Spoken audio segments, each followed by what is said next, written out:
Welcome back, everybody, to the Fantasy Hockey Hacks YouTube channel. If you are going to sign up for DraftKings or DFS, be sure to use promo code THPN. We are a proud member of the Hockey Podcast Network and the official podcast of Left Wing Lock, the number one source for fantasy hockey intelligence. If you haven't listened to our podcast, be sure to check it out on Spotify or on Apple Podcasts or wherever you may listen to your podcasts. Bruce, what's happening? Oh, I'm here. Yeah, me too. Trying to get back into the swing of things after the weekend. So Yeah. I should have corrected myself on Friday. I said I'd talk to you tomorrow, and obviously we're not doing live streams on weekends. So for anyone that was not aware. That would have been tough. Yeah, we both kind of got our own stuff going on, so that makes it tricky on the weekends. But anyway, sorry, what's that? I said I could have done it remotely, standing in the line at Floral Acres in the morning. But sure, you could have. Well, hey, today we're going to do DFS and game bets for May 9th. We'll just recap quickly what went on yesterday. So obviously Tampa Bay just took it to the Leafs pretty bad, 7-3. More shot attempts, more scoring chances. They outscored Toronto 4-1, 5-on-5. It was ugly early in that one, hey Bruce? Yeah, but it's kind of, I don't know what to expect out of Toronto. I really don't. So it's, like I said many times, until they can put 4 wins together, I'm not picking them or taking them on anything. So okay, fair enough. We should mention Ross Colton had an impressive outing. He had 2 goals. I think it was 5 shots on goal and 5 hits. He's now got 3 goals in his last 2 games here. That's fantastic for him. Yeah, he's looked really good. Some nice step there for Tampa. Carolina, Boston, the perfection line. I think I was pumping the perfection line. Well, that would have been Thursday last week for Game 3. Yeah. And that panned out really well. And then, of course, they went back to the perfection line for Game 4. And I don't know if you were quite on board yet, Bruce. You were maybe on board, but... Yeah, there's going to be lots of Bruins in my DFS lineup tomorrow, I think, because they're literally pumping the Carolina Hurricanes. The Hurricanes are turning more into like a light drizzle at this point. Well, we chatted about this earlier off air. The numbers on that perfection line: 79.31 Corsi for percentage, 86.24 shots for percentage, 100% goals for, 5-on-5, a 94.89 expected goals for. They've just been all over Carolina 5-on-5. Just amazing what one line can do to that team, right? It's just utterly amazing. I think 16 points is what I had here. They combined for 16 points, yeah. So, pretty impressive. Incredible. Jeremy Swayman, of course, has wrestled the net away from Linus Ullmark.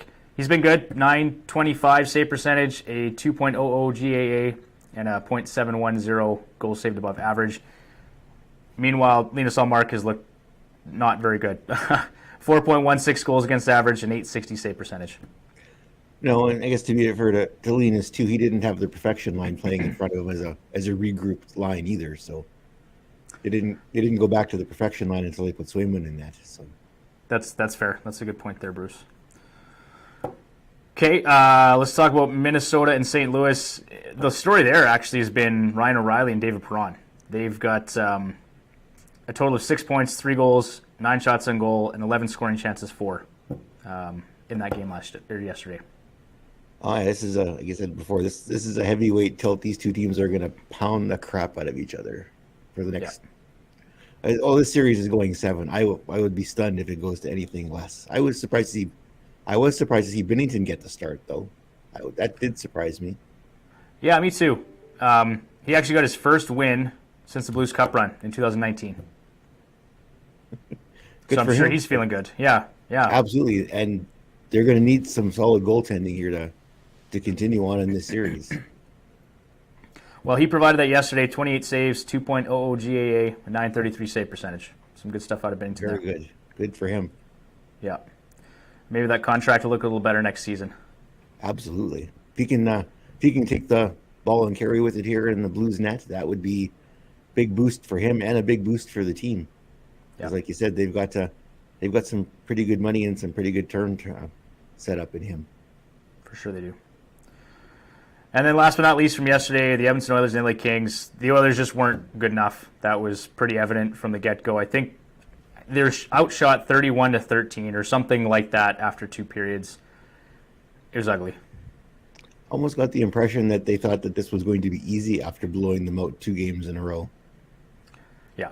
Yeah, I think that's probably what went on there, Bruce. Mike Smith was still good, though. .933 save percentage. 2.09 goals saved above expected. He saved their bacon a couple times. Absolutely. He has been brilliant for them, again, in the playoffs. And I think he's at around a .940 save percentage now through the playoffs. Incredible. So you can't ask much more from Mike Smith here, right? We need more out of the rest of the team. Absolutely. On the other side, Trevor Moore, he's been good for the Kings. 5 points, 2 goals in 4 playoff games. He's got 47 points, Bruce, and 16 goals in 53 games going back to January 1st. Wow. Yeah, I would not have known that. I just found it out yesterday. So something to consider for fantasy drafts next season. Definitely. Well, and the Kings overall, right? They've just been doing it by committee, right? They've got balance and Kopitar and Deneau. Quick has looked fantastic. Like I said before, it's going to be a tough series for the Oilers. This isn't going to be an easy out, and they're finding out it's not going to be. No, I took the Oilers in 7 here. I thought this series was going to be closer than people expected it to be. Unfortunately, I've been right so far. Yeah, I took the Oilers in 6, and I'm pretty much thinking now that this one is probably going to go 7. Yeah, time will tell. The Kings, they outshot, and outchanced the Oilers. I'm just looking at the numbers here. 35-27 shots for percentage was 56.45. They had a 53.73 scoring chance for percentage, and they outscored the Oilers 2-0, 5-on-5. So some details there. Let's move on to game previews here, Bruce. All right. Get myself set. All right, so DFS and game bets. First, starting off here with the New York Rangers against the Pittsburgh Penguins. 115 on the money line for the New York Rangers versus -105 on the money line for the Pittsburgh Penguins. I'm taking the Rangers here. I honestly think this could probably go either way, Bruce, but I looked at the numbers. The Penguins have actually been outplaying the Rangers 5-on-5 in terms of shot attempts and shots generated and scoring chances for, all that kind of stuff. But the Rangers have, again, relied on special teams and Igor Shesterkin to get them by, and to this point, it's been okay for them. Yeah. I should mention, Sidney Crosby's playing almost 25 minutes a game on average through 4 games. Wow. Or 3 games. Andrew Copp, he's got 3 goals and 12 shots on goal in 3 games, and he's had some nice chemistry along with Panarin and Strome on the second line. Yeah. And he's in my DFS lineup for today. Mine as well, so yeah, we'll talk about him shortly. You took the Rangers as well. I think our picks are unanimous today, Bruce, if I recall correctly. I believe so. I'm kind of picking now to have every almost like it's like my picks are going like every series is going to 7 games. It's kind of how. Well, except for one. I predicted one to end tonight. Yeah, probably a safe bet there, I'd say. Yeah, I think so. Next up, Florida and Washington. So Florida is a 190 favorite on the money line. The Capitals plus 155 on the money line. I really just can't see Washington taking a 3-1 lead in this series. That would shock me. So I'm going with Florida. Yeah, you feel the same way there. I would be stunned if Florida gave up a 3-1 lead in this series. So I was going to mention TJ Oshie's on the top line here for Washington. He's playing with Ovechkin and Kuznetsov, and he's getting time on power play 1, so he's going to be in my DFS breakdown. Special teams continue to be a concern here. Washington is 4 for 12 on the power play, while Florida is 0 for 9. Wow. Oh, in fact, they only got 9 power plays. That's something too, right? For sure it is. Florida actually generated more shot attempts in the last game, 5-on-5, but Washington managed to outscore them. It was 3-1, 5-on-5 in the last game. So keep an eye on that. I mean, special teams in 5-on-5 play is always a concern, but Washington seems to be doing a good job there so far. And who would have thought that Washington's goaltending was out-dueling the Florida goaltending? Who would have seen that either? Not I. No, definitely not. It looks like it is Samsonov in net again against Bobrovsky. Some people were wondering if we'd actually see Spencer Knight in goal, given that Bob kind of had a nasty outing last game. think we'll see if he has another nasty outing tonight. I think we could probably see a change, but Okay, I think until then they're gonna give Bob a bit of leash. for sure. Next up here, Colorado and Nashville, minus 255 on the money line for Colorado, plus 205 on the money line for the Nashville Predators. I'm going for the sweep here. I do like Colorado, actually, Bruce, on the puck line, minus 1.5 on the puck line at plus 100. I don't think it's a stretch to suggest that Colorado's going to win by a couple goals here. Well, if Nashville plays the way they did the last game, it shouldn't be a problem. Yeah. Oh my goodness, it wasn't good. It just wasn't good. We should mention Kemper's not playing tonight. Nope, Francouz Kemper's not even he's not even dressing. He's watching from the press box tonight. So Yeah, he's physically unable to play. You were going to say something, Bruce, before that, though? I was going to ask, is the 8 days up yet? 8 days. Yeah. Daryl Sutter's prediction? Wasted 8 days? Is it 8 days yet? I think we're probably on day 8. Yeah, we're just about there. So, they're going to look for the sweep here. They're absolutely crushing Nashville 5-on-5. So they've got a 62.81 Corsi for, 61 shots on goal for, 65 scoring chance percentage, 72% goals for. So they've outscored them 8-3, 5-on-5. I watched a bit of the game on Saturday. Oh my goodness, Colorado was just everywhere. And Nashville couldn't stay out of the penalty box, which didn't help. Yeah, But they just had no answers for Colorado. None. It was just none. not to mention Colorado's power play is at just about 43% through the series so far. Yeah. Well, Colorado was 4 for 5 on Saturday, if I remember correctly, on the power play. That's insane. It was just ridiculous. Okay, and then, of course, you had Colorado as well. Yep. And then the last game of the evening here, Calgary and Dallas. So minus 170 on the money line for Calgary, plus 140 on the money line for Dallas. Dallas was actually 27-10-4 on home ice in the regular season. So at plus 140, I mean, it wouldn't be a terrible bet to take Dallas to win tonight. I'm still going to go with Calgary on the money line here. I do like minus 1.5 on the puck line as well at plus 160. I could definitely see that scenario playing out. I took Calgary in this one too, but I had to think about it a little bit. It's like, is Calgary going to allow Dallas to take a 3-1 lead in this series? And I think Calgary will come up with an excellent game tonight, and I think they will tie the series up. But it's going to be one of those. It's going to be a hard fought. As my dad said, he watched one of the games. He said it's like they're committing murder on each other out there. He says they're just killing each other out there. That's a fair assessment. Calgary should be concerned though. They've scored a total of 3 goals, Bruce. 2 are at 5-on-5, and 1 is on the power play. And that surprises me. I would have figured there'd be more offense on this, right? But all the games have been low scoring, so relatively low scoring. So it's some other notes here. Calgary's carrying the play 5-on-5. They've got a 57 Corsi for percentage, 55 shots for percentage, and a 50.94 scoring chance for percentage. But they haven't managed to outscore Dallas 5-on-5. They've got 2 goals for and 2 goals against 5-on-5.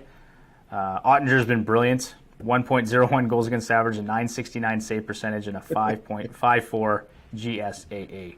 So that's incredible. I was almost gonna take him in DFS today, Bruce. He was one of my other recommendations in goal. But I have this feeling Calgary's gonna come out like a house on fire tonight. He was my original goaltender selection, and then when I was done everything, I had I think about $300 left, and that was the difference between Ottinger and Shesterkin. So I bumped up to Shesterkin. So, but I actually had Ottinger as my original pick same thought as you. I think Calgary's going to come out like a house on fire and try and get this series evened up. Yeah, I would be very surprised if they go down 3-1. I will be as well. One other note here on the games is kind of interesting. Both teams, their power play is less than 10% so far in the series. Incredible, I guess. Oh, they're not just no one's giving an inch, right? You literally have to fight and scrape for every inch of ice out there. For sure. All right, records to date. So we're basically flipping coins here, Bruce. I'm at 57.14%, and you are at 50%. Woohoo, still above 50. Still above 50, so we don't suck too bad just yet. Oh, yikes. We'll talk about some prop bets here. So shot props. I didn't see any player specials here today on DraftKings, but we're going to look at some shot props here. I like Filip Forsberg at over 3.5 shots on goal at plus 120. He's got 3 shots on goal per game to date. I just think Nashville facing elimination, maybe that'll push him to shoot the puck a little bit more tonight. Oh, and Kemper's not in net, right? So they are going to want to test Francouz early and often. So yeah, you can definitely see that. Absolutely. And then Sam Reinhart over 2.5 shots on goal plus 125. He's got 8 shots on goal his last 2 games, and this is a critical game for Florida. And he's also playing on power play 1. And same thing here, right? Vancouver, sorry. Washington's goaltending has been sketchy at times, right? So again, if they can get on him early and often too, and get one by him, get his confidence down a little bit, they can make some hay there too. Yep, no question. Goal props for tonight. We talked about Andrew Copp. He's going to be a common theme of the show here, but I've got an anytime goal plus 240. He's got 3 goals and 12 shots in his last 3 playoff games here. So is he going to go for 4? I'm willing to bet at plus 240 he gets another goal tonight. I think so too. Especially with Domingue in net. When I looked at Domingue's numbers, they weren't very good. So I just, it's been the play of the Penguins forward core and D that's gotten them through as much as they have. He's been getting the goal support, and that's been helping, right? Yeah. They know that they don't have Jari or DeSmith back there, so they're going to have to win. They know they're going to have to score, and they've been doing it, right? Yep, score their way out of trouble, right? They made Shesterkin look human in the last game. They did, and that's kind of why I went Shesterkin again today in DFS, because I think he's going to bounce back in a big way tonight. I have the same feeling. TJ Oshie, anytime goal at plus 260. He's got goals in 2 of his last 3 playoff games. He's, like I said, playing on the top line. He's playing on power play 1. I like Oshie at plus 260 to score 1 tonight. Big game performer.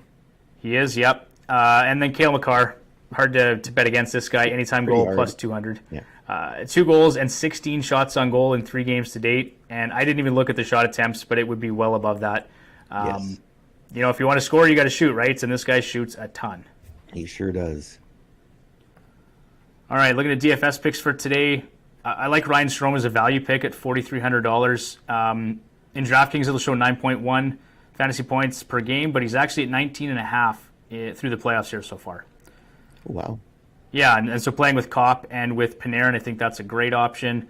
I like Joe Pavelski. He's got 2 goals in his last 3 games. He's been putting up points here recently as well. Sure has. $4,800 is a great option there, 12.1 fantasy points per game. Cale Makar, for obvious reasons, I won't get into it.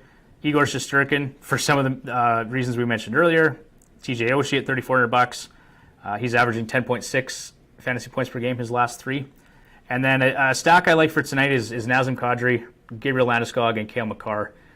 Just a little bit cheaper than the top line of MacKinnon and Rantanen, and then you still get all 3 guys on the top power play unit for the Avs. Take it away, Bruce. And then for me, I went for my picks tonight for center was Nathan MacKinnon. He's been putting up points in every game. Winger was Joe Pavelski again. He's been busy here as of late too, making the Flames not very happy. Cale Makar, because it's Cale Makar. Yeah. Shesterkin, same thing. Devon bounce back game tonight. He's Rangers need him, right? So very rarely has he had 2 bad games in a row. And then for my utility player, I went Tanner Jeannot. I think if Nashville has any attempt to get into this, they're going to need some greasy and dirty goals, and I think Jeannot is going to be one of those guys that's going to get in there and do it. And then the stack I had for tonight is the obvious MacKinnon and Makar. They're going to put up points tonight. You're spending up, Bruce. I'm spending up, yep. Okay, well, that does it for today. We made it just under 20 minutes, so not too bad. Like we mentioned earlier, please subscribe to the YouTube channel. Keep up to date with us throughout the playoffs. Follow us on Twitter at FHHacks, on Instagram at Fantasy Hockey Hacks. We'll check out the podcast wherever you listen to your podcasts, and visit our website, Fantasy Hockey Hacks, for more information.